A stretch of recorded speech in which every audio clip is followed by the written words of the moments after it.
This channel does not promote any violent, harmful, or illegal activities. All content provided by this channel is meant for an educational purpose only. যদি কল্যাণ ব্যক্তিগতভাবে আমার নামে না বলতো তাহলে আমি কিছুই বলতাম না, আমি বলিও নি। এই যে কল্যাণ ওয়াকফের জেপিসির কমিটিতে বোতল ছুঁড়ে মারতে গেল চেয়ারম্যানকে, সেটা নিয়েও বলিনি। আমরা জনপ্রতিনিধি, আমাদের একটা ডিগনিটি এবং ভদ্রতা রক্ষা করা উচিত। কল্যাণ কি বললো না বললো তাতে আমার কিছু আসা যায় না। আমি মনে করি ও একটা ব্যর্থ আইনজীবী।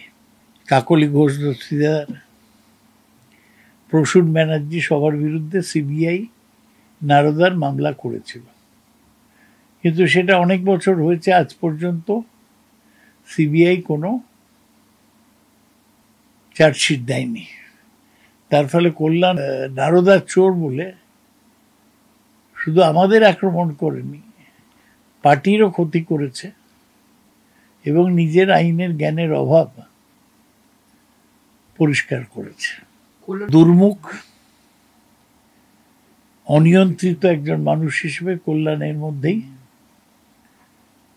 একটা সুনাম অর্জন করেছে, কিন্তু আমি মনে করি কল্যাণকে সরিয়ে দেওয়া উচিত চিফ হুইপ থেকে।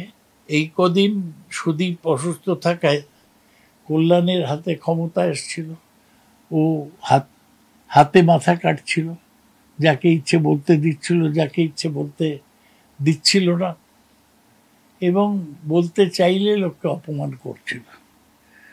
আমি মনে করি একজন লোকও তৃণমূলের এমপিদের মধ্যে পাওয়া যাবে না যে কল্যাণের পক্ষে, একজনও পাওয়া যাবে না। এখন ওকে সরানোর ব্যাপারে মমতা ব্যানার্জি যা সিদ্ধান্ত নেবেন আমরা তাই মেনে চলব।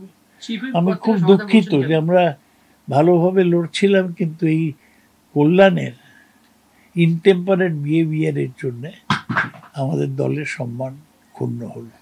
যেখানে বিরোধীরা আপনাকে নারদানি খোঁচা দেয়, বিরোধীরা কোনো খোঁচা আমরা দেয়নি।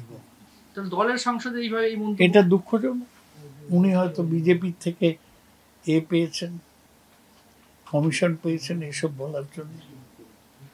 বিজেপি তো কিছু করতে পারছে না আমাদের, সুতরাং এইসব কে উৎসাহ দেবে? ওর ইনফ্যাক্ট অনেকেই বলে যে ওর কোনো